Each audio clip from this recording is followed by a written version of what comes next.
Catus Maximus here. Start off with the table lights off. People often ask what I kind of do in my spare time besides collect tools. You know, I'm a little weird and eclectic, but when I go around all these sales and stuff, I run into things like these quote-unquote, well, I shouldn't say quote-unquote, but the brand is these holiday show home.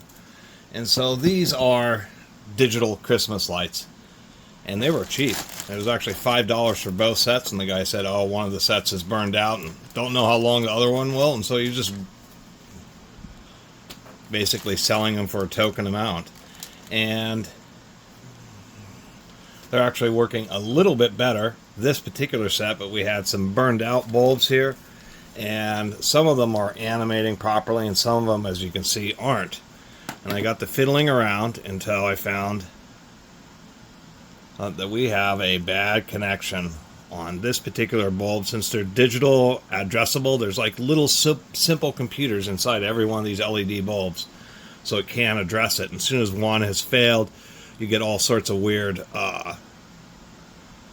behaviors, like it interrupting the signal for the rest of the strand, the strand beyond this bulb just not even working at all. In this case, the bulb that's immediately downstream won't work until we get it fixed up.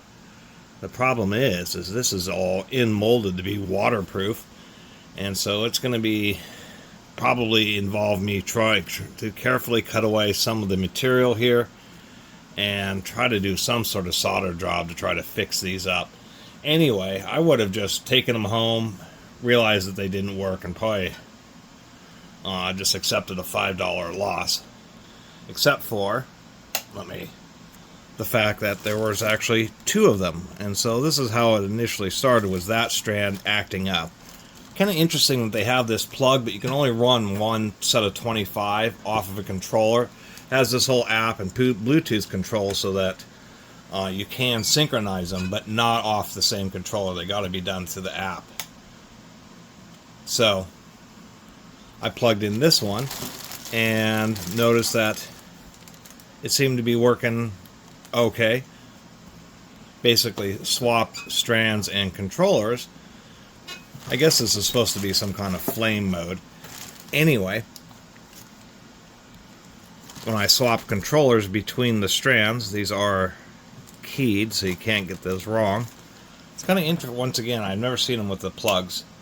I noticed that, the strand was working just fine. So I actually had good controllers and a bad strand. So in that case, I thought, well, I'd be stuck with one good strand and an extra controller until I started fiddling with the other strand to see if it really was a bad wire. And being Christmas lights and being yanked around and stuff, it makes sense that would be the case, and indeed it was. So now what we do is we just fiddle with these wires. There's no obvious breaks or cracks or anything in them, or in this particular one, but if I wiggle these two lower wires, I don't want to cause more fatigue, nothing. If I wiggle these upper wires, I do get a reaction. And since when I bend them this way,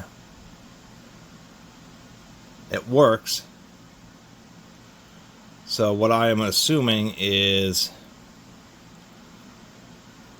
it's going to be this inner wire, because it makes sense that I'd be pressing on it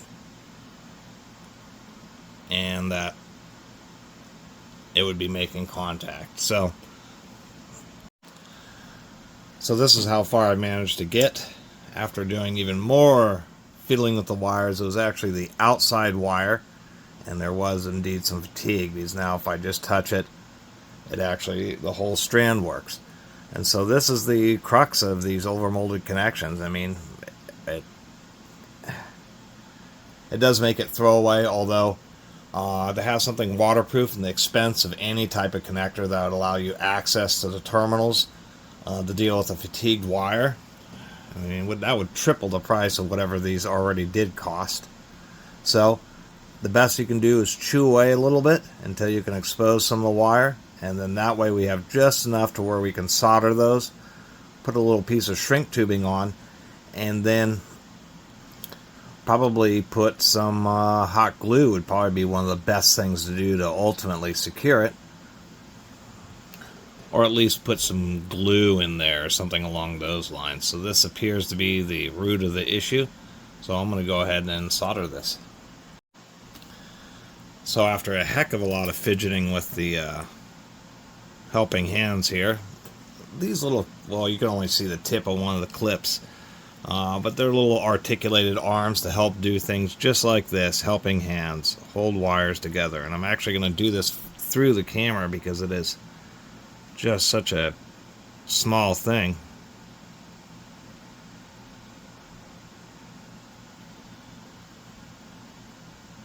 Whoop. And that should be all we need. Give that a second to set up. And it actually looks like that was a successful endeavor. Now, unplug the soldering iron, plug this in, and see if we actually had some success here. And we did. So that was the hardest part. Now it's just trying to get it to seal together. These are helping hands. These are these little articulated arms.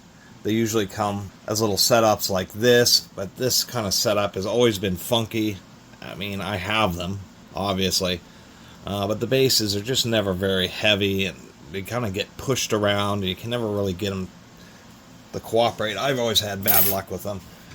And then I found this thing, which is just like a random thing in a junk bin at a junk store, and I kind of thought, well, those look like kind of like helping hands. They may have been associated with, jewelry making or what have you. But this style is a little better because you can just wrench these things around. You can take and twist these just a little bit easier, and they're a little bit more secure until you can get the two wires that hold together in a touching pattern. But they were attached to this post, and so I had this little Stanley, it's like a little machinist vise, or I guess you might call it a pattern maker's vise. It has flat sides, so you can actually clamp this vise in another vise. But I can put this in this thing, which offers a heck of a lot more mass, so it doesn't move around. And then some helping hands that actually have articulation. Makes a project like this, the other helping hands, it would have been nearly impossible to kind of get around and get the angles on something bulky and as funky as this. I couldn't find my hot glue gun, so I'll eventually get some hot glue in there. In the meantime, I just put a zip tie around it just to keep any flexing right there, because cutting into that anymore, and I'm really getting into the body. This is actually something where, once again, some hot glue in there will actually provide a watertight seal. I'm actually kind of surprised I was able to do that. And indeed, the whole strand is working. And as opposed to the funkiness, when I now fiddle around with this, it's not cutting in or out. So now we get to attempt to see if I can't get the software to work. I was looking on YouTube, and I'm not fond of the apps that make you create an account, but I think on this one it allows you to actually skip it. So I did find two. There we go. It's blinking.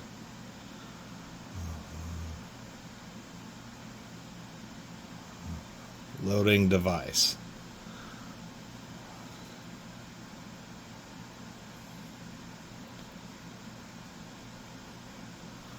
Can't even read that. Well, the good news is this app just opened right up. I don't know what I've done here.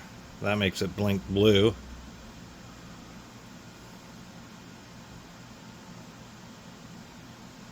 I didn't even have to do anything. No account, didn't ask me anything.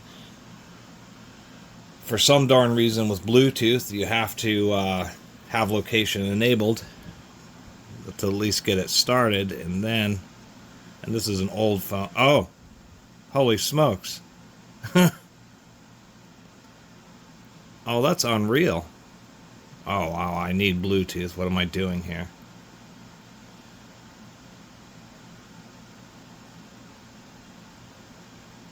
Does it actually cancel the app? This is an old phone, so it has no SIM card.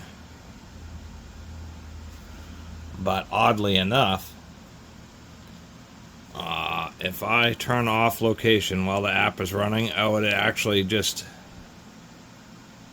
it'll actually kick me out of the app. I don't know what's going on with that. That's a little bit annoying. Anyway, let's get some of these other bulbs up here and see what this app can do. Always been kind of enamored with Christmas lights like this, so surprisingly enough, it has just a whole bunch of, I guess, holiday themed ones. I mean, on the shelves, these things have been so expensive. It's just kind of crazy. And actually, the way the app works, I feel better about it than these GE ones. Now, these 36 bulb GE ones are like $50 on the shelf. The app is definitely not as user friendly, and I think requires an account. And these GE ones have had notorious reliability issues online, although this set happens to work. But versus the old Christmas lights, I really like the ones that are like this, where they're digital. You can just get all these kind of crazy light shows, which I think is kind of cool. The way they can animate and fill up, just because each bulb is individually controlled, so you can just get light patterns that just aren't possible for anything.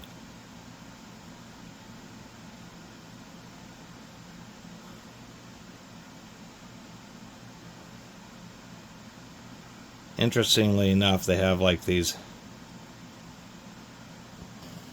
it's like the same labels under each one of these, like multicolor, but they're actually different quote-unquote shows. So this is filling it up.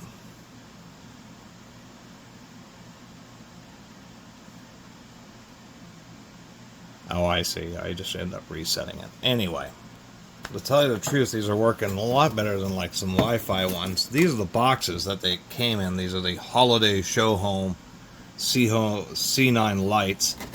But they're actually pretty darn responsive. They just connected, and if I want to change colors here, boom, boom. Usually this stuff doesn't.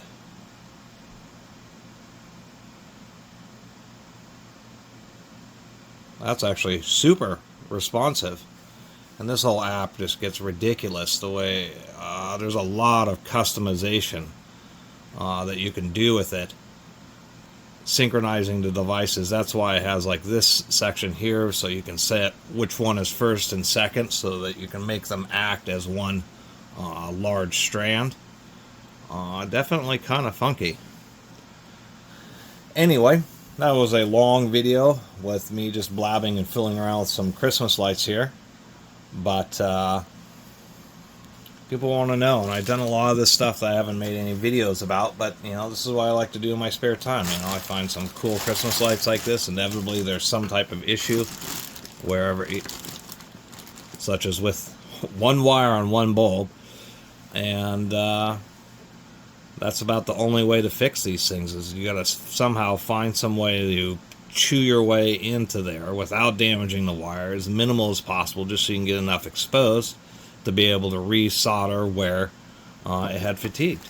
But that's worthy, because I brought back to life one of the strands of lights. So doing my research, and I guess the one thing about the AI in the searches, besides all the criticism, is that it does a lot of times dig up information easier than hunting through forums, even though I still have to do that. But on eBay, these lights, there was something, I guess these were sold by Home Depot, were discontinued a few years ago, but a lot of people apparently like them, and some of these strands go for, I mean, an obscene amount of money. That's the only way I can say.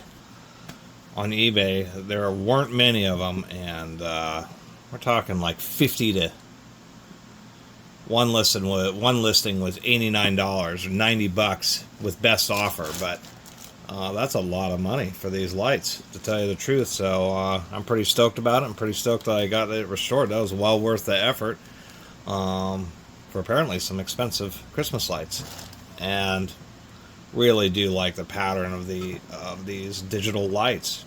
They really are pretty cool to look at. Anyway, thanks for watching.